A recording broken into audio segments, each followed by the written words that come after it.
बोले कि केटो मान्छेको जस्तो अलिक बिस्तारो बोले पनि कति खानै नपाएर एकदम बिस्तारो बोले कि साउनै रहेनछ यसको त भन्छन्। सबैतिरबाट यो छोरी मान्छेलाई चाहिँ किन यस्तो होला? म यही कुरा चाहिँ मतलब सबैसँग सोध्न चाहन्छु, यो छोरी मान्छेको जातमा चाहिँ किन सबैतिरबाट खोट पर्छ? साथीहरू भनिदिनु होला है।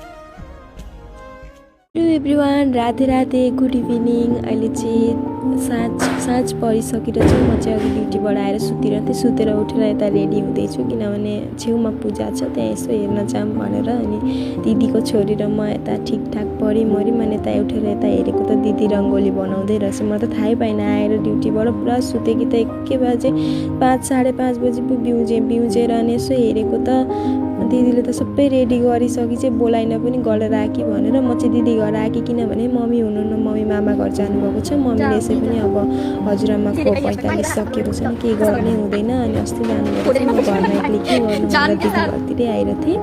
अनि त्यत्तिकै अनि यहाँ छिर्नु न बम पड्काएँ म।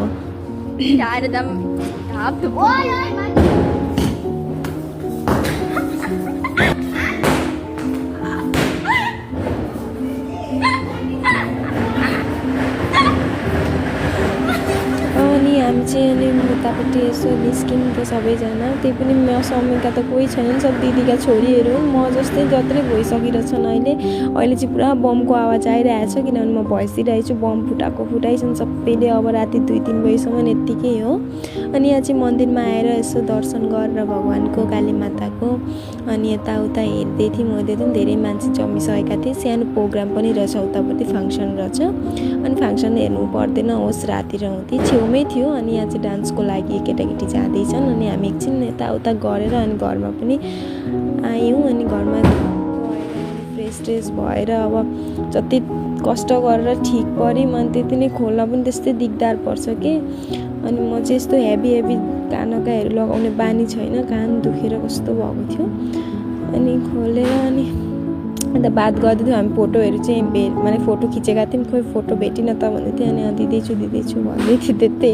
यस्तै बात गर्दै थियौँ। अनि म चाहिँ ल फ्रेस भयो कि कति बेला एकदम खोल्नु नलगाइ पनि हुँदैन, लाउनु पनि लाग्छ, लगाएपछि पनि कतिखेर खोल्नु जस्तै हुन्छ। त्यस्तै हो, अब के गर्नु, ओकेसन आएपछि त गर्नुपर्छ। अब यसपालिको तिहार चाहिँ मेरो यस्तै कटो। अब आउने पालिको कस्तो के हुने हो, भगवान्को साथले, भगवान्को आशा साथै त छ, अरू के छ र जिन्दगीमा।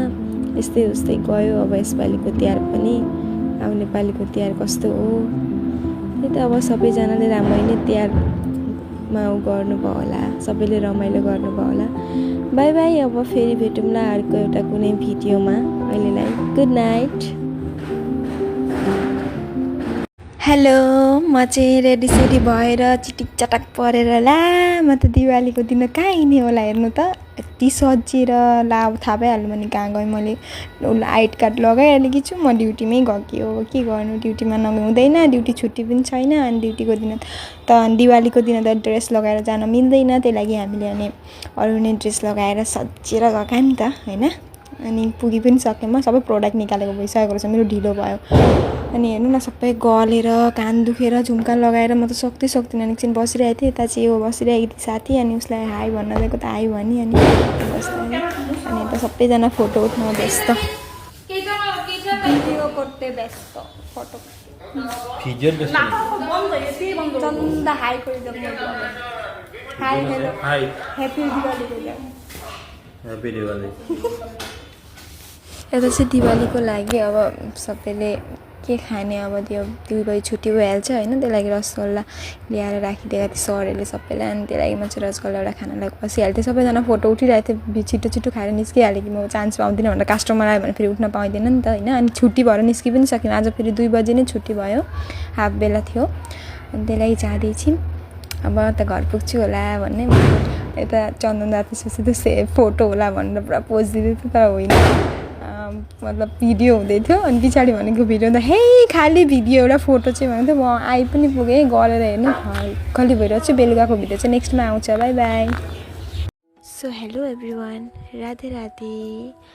अनि म चाहिँ अब बिहान उठेर अब नुहाइधुवाइ गरेर यता र उता गइरहेको थिएँ किनभने आज राखी पूर्णिमाको दिन हो। भाइ पनि आउने, दिदीहरू सबैजना आउनेको लागि अब म चाहिँ सबै थोक रेडी गर्नको तयारीमा थिएँ। अनि अब सबैजना चाडबाड आयो भने चाहिँ धेरै खुसी लाग्ने कि मनमा नि त। त्यस्तै अब फुलटुकुम भनेको त गाछमा दोडा मात्रै फुल फुलिरहेका रहेछन् किनकि मम्मीले बिहानै उठेर पूजा गरिसक्नु भएको थियो। अनि त्यहाँ माथि अब फुलको गाछहरू पनि त्यति साह्रो छैन, जति जे छ 2-4वटा फुल फुल्छन्। अब आज चाहिँ राखिदिनु है भनेर मम्मीलाई भनेकी थिएँ। धन्न यता चाहिँ म बसेर भेटेँ अब ठिकठाक गर्दै थिएँ किनभने दियो पनि बाल्नु पऱ्यो। त्यो फुलहरू के छ त्यो मिठाईहरू सबै थोक राखिसकेँ, थालमा सजाउँदै थिएँ। अब सजाएर गर्न भनेपछि मलाई त्यस्तै राम्रो लाग्ने, त्यही लागि सबै रेडी पार्दै थिएँ किनभने चाडबाड भनेको यस्तो उस्तो वर्ष दिनमा एकपल्ट आउने चिज हो। अल्छी मान्नु हुँदैन, राम्ररी जति सकिन्छ आफ्नोबाट ट्राई गरेर राम्ररी गर्ने कोसिस गर्नुपर्छ। त्यही हो, अब जस्तो सके त्यस्तै मिलाउँदैछु किनभने सबै थोक भने जस्तो सोचे जस्तो हुँदैन नि त। यता चाहिँ रेडी भइसक्यो, अब भाइ आउने ओ भाइ पनि आइसक्यो राखी बान्नलाई। स्कुटीमा चाबी मजाले लगाइस्। ज्ञानी हुनु, नोकरी गरेर मलाई नबिर्सिनु, यसरी राखी दौडाको सम्झिनु, अनि त्यस पछाडि नोकरी गरेर मलाई पैसा पठाइदिनु,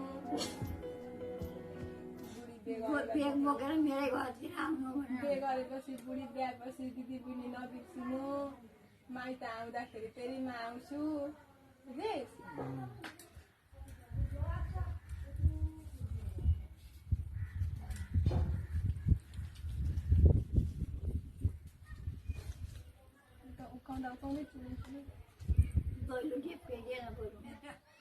राम राम। अनि आशीर्वाद चाहिँ छिट्टै नोकरी भइहालोस्, फेरिको राखी बन्धनमा चाहिँ एउटा दामी साडी भेटौँ, राम्रो ठुलो खालको नोकरी भेट्नु। सानो त आसाम पुलिसको नोकरी होइन, त्यस्तो होइन, राम्रो ठुलो नोकरी, एकदम अफिसमा बसेर काम गर्ने नोकरी भेट्नु। बोर्डरमा बस्नु पर्दैन, अफिसभित्र बस्नु। तेरा न दिएको चकलेट अरे।